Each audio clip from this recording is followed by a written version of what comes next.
Okay, I'm getting the, in the firing squad here. Thank you for coming. So this is very special for me, and, I had conversation with Bill Andrews, am I saying it right? Once, a couple of months ago in the parking lot, what do we do next? And he's saying, what about something that could be okay to spread to thousands of people? I said, okay, yeah, I can do that. I know what to do, but it's taking me some time. And so I picked May 11th out of a hat. And that was a long time ago. May 11th sounded really far away then. But here it is. And so I prepared a lot of special stuff. So one of the things is I have on the table in there, there's not an expert. On the table in there's a package of handouts. Did you see that? Yeah. Maybe you, Joe, can get it. While I'll do a little flute. So, a lot of what I do is somewhat academic because it has to be, because there's, disputes over the whole history. And so, but of course I'm right. So I have to have footnotes, right? And the footnotes say, he's right, just read on. But I also have a handout for you today. And there's one for everybody. And just give one to everybody, Joe. So, don't always do this, but you're special people. I knew in advance that you guys were special. This is a 6-page handout. May take you a while, but I'm going to be going over a lot of what's on the handout in more detail. Wow. And Thank you, Joe. also I have over here even more additional material for somebody who's really obsessed with Native American policemen. So what I'm going to do is ask you to close your eyes for a moment and relax and do a one-pointed meditation with me.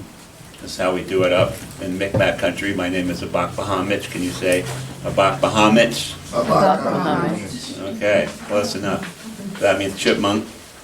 And so I try to carry a chipmunk. This is called an Usikalikan in Micmac, in Munsee, which is the language I'm talking about today. I thought I'd bring the Usikalikan, which is a Munsee word meaning one of these. It's a totem animal carving that you bring for good luck. So people say, why do you bring that? And I said, well, it brings the power of the chipmunk to me.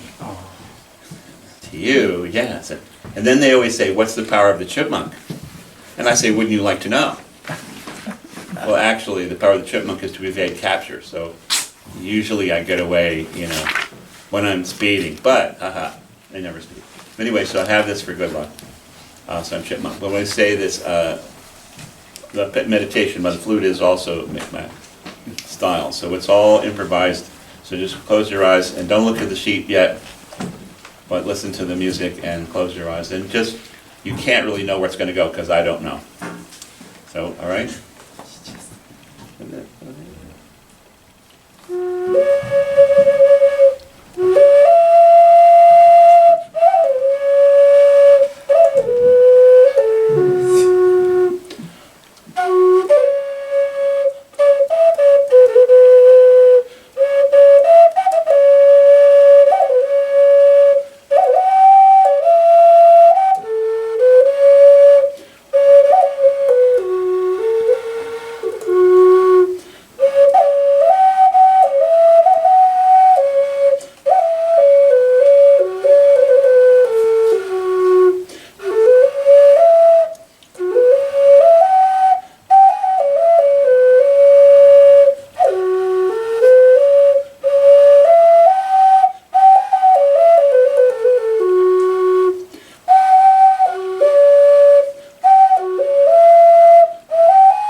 Just take a breath and relax a bit and open your mind.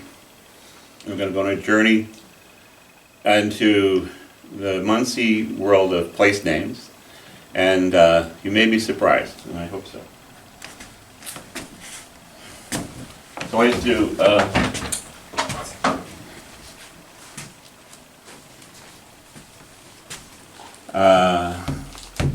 here's a song in Munsee. Yo, what's a day way? What's a day way? What's a day way? Yo, what's that day way? What's that day way? What's that day way? Yo, what's that day way? What's that day way? What's that day way? Yo, what's that day way? What's that day way? What's that day way? Yeah, hey, yo. Yo, what's that day way? What's that day way? What's that day way?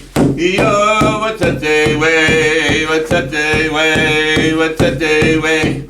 Yo, what's that day way? What's that day way? What's that day way? Yo, what's that day way? What's that day way? What's that day way? Ah, hey, yo. And if it were in English, it might sound like this. Come and join the song, and join the song, and join the song.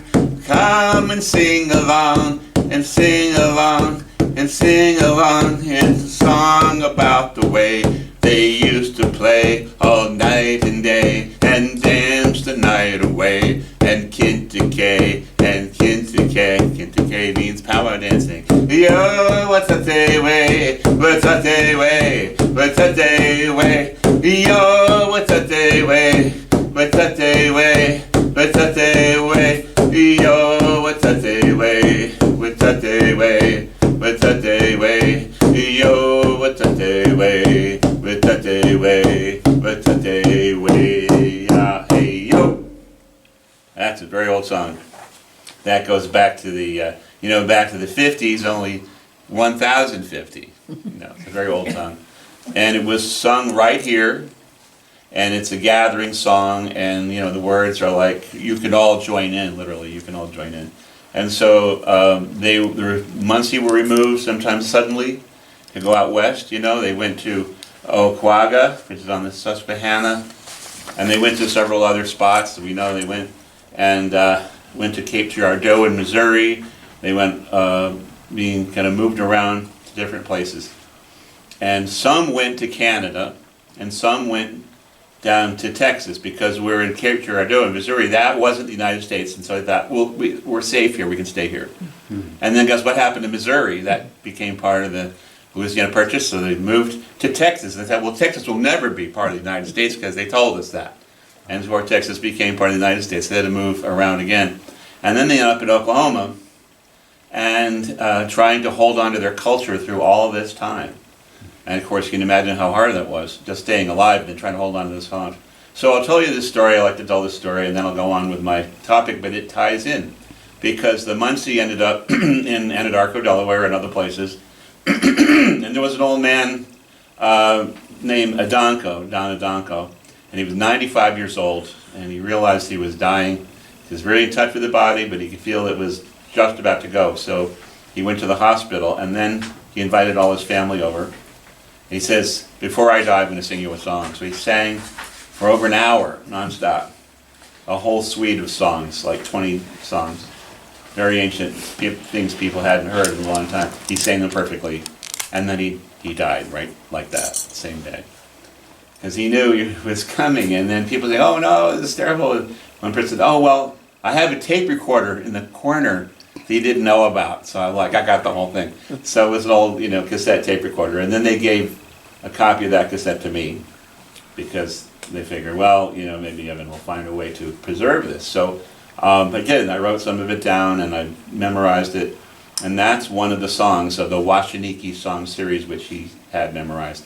Memorizing the whole series is going to take me the rest of my life. But I have it on tape, So this is one of the songs. And so, that the Munsee have moved to lots of places, okay?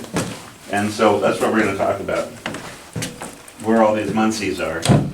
And it's interesting that there are Munsee place names everywhere. And so, forgotten place names. So I'm going to focus on place names that I forgot to put in some of my books, because nobody asked me, where's that place name? Because they never heard of it, right?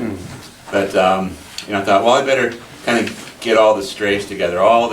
Some of my favorite Munsee place names, by the way, are ones that I've recently learned and never actually fit into a book.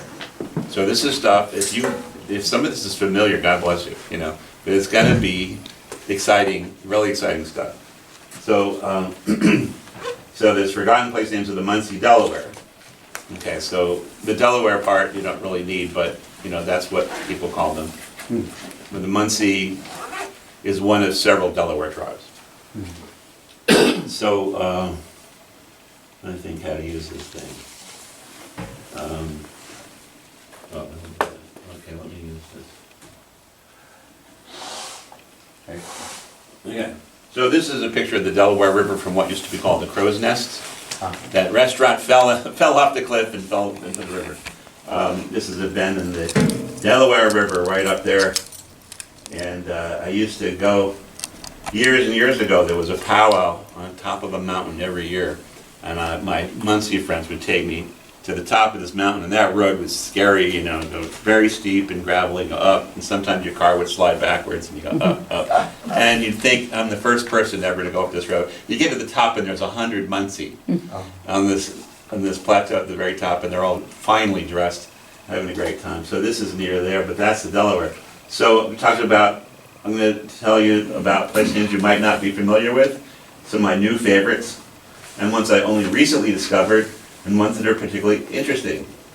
And a lot of them, like I say, that have been forgotten over time, but we can't let them be forgotten, right? This is part of our history. And some of the more fun parts of the history. So, I'm gonna... Okay, so both, I'm going to tell a little bit about Shawnee today as like a sister tribe to the Munsee, but they're all Algonquin. In this map, if you can see it, the colored areas are the Algonquin areas. And so, yeah, so where's that, you say? Well, you know, that little spot underneath those lakes, that's the United States of America. And it's like, they're spread all over it, and up in there is Canada.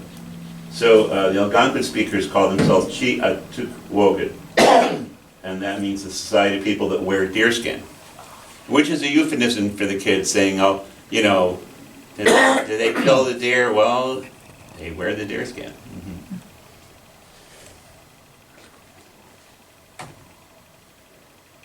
Must be about it. No.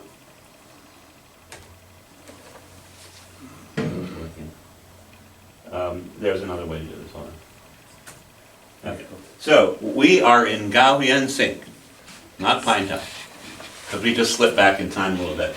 Gauhian Sink,